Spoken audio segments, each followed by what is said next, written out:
ನಗರ ಶಾಸಕರಿಗೆ ನೋಡ್ರಿ, ಅವರು ತಾಸಿಗೆ ಒಂದಾದಾರ. ಅವರು ಗಂಡಸರಾಗ ಗಂಡಸಲ್ಲ, ಹೆಂಗಸರಾಗ ಹೆಂಗಸಲ್ಲ. ಸರ್, ಇಂತ ಕೆಲಸ ಆಗ್ತಾವ, ನೀವು ನಗರ ಶಾಸಕರಿಗೆ ಏನ್ ಹೇಳ್ಬೇಕಂತ? ಅವ್ರಿಗೆ ಏನ್ ಹೇಳ್ಬೇಕು? ನಗರ ಶಾಸಕರಿಗೆ ನೋಡ್ರಿ, ಅವರು ತಾಸಿಗೆ ಒಂದಾದಾರ. ಅವರು ಗಂಡಸರಾಗ ಗಂಡಸಲ್ಲ, ಹೆಂಗಸರಾಗ ಹೆಂಗಸಲ್ಲ.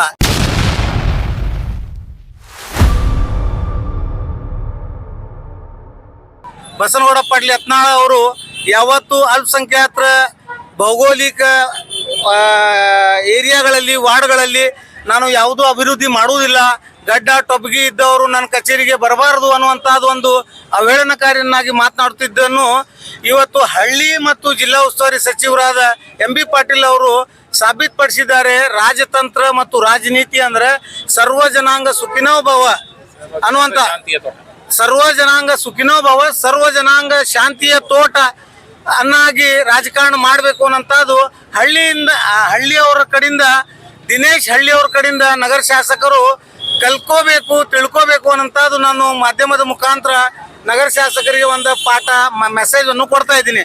ಅದಲ್ಲದೆ ಇವತ್ತು ನೋಡ್ರಿ, ದಿನೇಶ್ ಹಳ್ಳಿಯವರು ಈ ವಾರ್ಡಿನ ಸದಸ್ಯರ ಕಾರ್ಪೊರೇಟರ್ನಾಗಿ ಆಯ್ಕೆ ಆಗಬೇಕಾದ್ರೆ ಅವ್ರದ್ದು ಸಮಾಜದ ಒಂದು ಸಿಂಗಲ್ ಓಟ್ ಇಲ್ಲೇ ಇಲ್ಲ. ಇಲ್ಲೇ ಅವರಿಗೆ ಸಾಥ್ ನೀಡಿದ್ದು ಮತ್ತು ಅವರಿಗೆ ಸಹಕಾರ ನೀಡಿದ್ದು, ಆಯ್ಕೆ ಆಗಲು ಮೂಲ ಕಾರಣೀಭೂತರಾದರು ಅಲ್ಪಸಂಖ್ಯಾತರು.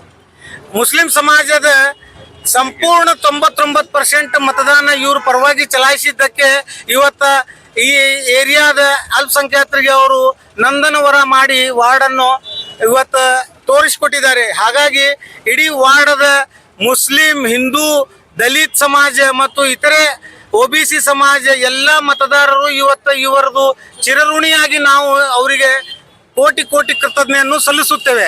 ಯಾಕೆ ಅಂತಂತಂದ್ರೆ ಅಭಿವೃದ್ಧಿ ಒಂದೇ ಒಂದು ಜಪ ಹಿಡ್ಕೊಂಡು ಅವರು ಮುಂದೆ ಸಾಗಿಸ್ತಾ ಇದ್ದಾರೆ. ದೇವರು ಅವರಿಗೆ ಭವಿಷ್ಯದ ಬಿಜಾಪುರ ನಗರದ ಮೇಯರನ್ನಾಗಿ ಕಾಣಬೇಕು ಅಂತ ನಾವೆಲ್ಲ ದೇವರಿಗೆ ಪ್ರಾರ್ಥನೆ ಮಾಡ್ತೀವಿ ಮತ್ತು ದೇವರಿಗೆ ಬೇಡ್ಕೋತೀವಿ ಮತ್ತು ಡಾಕ್ಟರ್ ಎಂ.ಬಿ. ಪಾಟೀಲ್ ಸಾಹೇಬರಿಗೆ ನಾವು ಕಳಕಳಿ ವಿನಂತಿ ಮಾಡ್ತೀವಿ. ಇದೇ ರೀತಿ ಅಭಿವೃದ್ಧಿ ಮಾಡುವಂತ ಒಬ್ಬ ಪ್ರಾಮಾಣಿಕ ದಕ್ಷ ಕಾರ್ಪೊರೇಟರ್ ದಿನೇಶ್ ಹಳ್ಳಿ ಅವರಿಗೆ ಮುಂದಿನ ಅವಧಿಯ ಮೇಯರ್ ಮಾಡಬೇಕು ಅಂತೇಳಿ ನಮ್ದು ಸ್ವಯಂ ಪ್ರೇರಿತ ಆಗ್ರಹ ಇದೆ. ಮತ್ತು ಅದರ ಜೊತೆಗೇನೆ ಇವತ್ತು 35 ಕಾರ್ಪೊರೇಟರ್ಸ್ ಈ ಬಿಜಾಪುರ ನಗರದಿಂದ ಆಯ್ಕೆ ಆಗಿದ್ದಾರೆ. ಆದರೆ ಕೆಲವು ಕಾರ್ಪೊರೇಟರ್ಸ್ಗಳು ತಮ್ಮ ಸ್ವಾರ್ಥಕ್ಕಾಗಿ ತಾವು ಏನಾರೇ ಮಾಡ್ತಾ ಇದ್ದಾರೆ. ನಾವು ಅದರ ಬಗ್ಗೆ ಚರ್ಚೆ ಮಾಡಲಿಕ್ಕೆ ಹೋಗುದಿಲ್ಲ. ಆದರೆ ನಿಷ್ಠೆಯಿಂದ ಪ್ರಾಮಾಣಿಕ ದಕ್ಷ, ಭ್ರಷ್ಟಾಚಾರ ವಿಲ್ಲದೆ ಇವತ್ತೇನಾದ್ರೂ ವಾರ್ಡಿನ ಅಭಿವೃದ್ಧಿಗಾಗಿ ಶ್ರಮಿಸುತ್ತಿದ್ದಾರೆ ಅಂತಂದ್ರೆ ದಿನೇಶ್ ಹಳ್ಳಿ ಅಂತ ನಾನು ಹೇಳಲಿಕ್ಕೆ ಬಯಸಿ ನನ್ನ ಮಾತು ಮುಗಿಸ್ತೀನಿ. ಜಯ ಕರ್ನಾಟಕ. ಸರ್,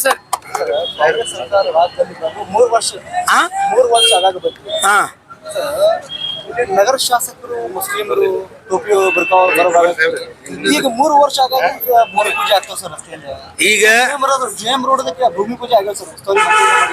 ವಿನಾತನ ಕೆಲಸ ಚಾಲುವಾಗಿಲ್ಲ. ಈಗ ಎಷ್ಟು ಹಲವಾರು ವಾರ್ಡ್ಗಳು ಸರ್ ಮುಸ್ಲಿಂ ಮೈನಾರಿಟಿ ಎಲ್ಲಿ ಇರ್ತಾರೆ ಹೆಚ್ಚಿಗೆ ಎಲೆಕ್ಷನ್ಸ್ ಆಗಿರ್ತಾರೆ. ವಾರ್ಡ್ ನಂಬರ್ 18 ಅದೋ, 19 ಅದೋ, 28 ಅದೋ, 20 ಅದೋ ಸರ್, 29 ಅದೋ, ಕೆಲವೊಂದು ವಾರ್ಡ್ಗಳು ಏನಾಗ್ತಾರೆ ಯಾಕೆ ಶಾಸಕ ನೀಡಿ ಸರ್ಕಾರಕ್ಕೆ ವಜ್ಜಿ ಬೀಳ್ತದೆ ಏನು ಇಲ್ಲ. ಈಗ ನೋಡ್ರಿ, ಜಿಲ್ಲಾ ಉಸ್ತುವಾರಿ ಸಚಿವರು ಡಾಕ್ಟರ್ ಎಂ.ಬಿ. ಪಾಟೀಲ್ ಸಾಹೇಬರು ಮಾಡಿರುವ ಎಸ್ಟಿಮೇಟ್ ಮತ್ತು ಅನುದಾನ ಏನು ಕೇಂದ್ರ ಸರ್ಕಾರದಿಂದ ಬಂದಿದ್ದು ಅನುದಾನ ಏನಿತ್ತು 156 ಕೋಟಿ ಚಿಲ್ಲರ್ ಅಮೌಂಟ್, ಅದರಲ್ಲಿ ಬಿಜಾಪುರ್ ರೆಕಾರ್ಡ್ಸ್ನಲ್ಲೇ ಬಿಜಾಪುರ್ ಇತ್ತಿತ್ತು.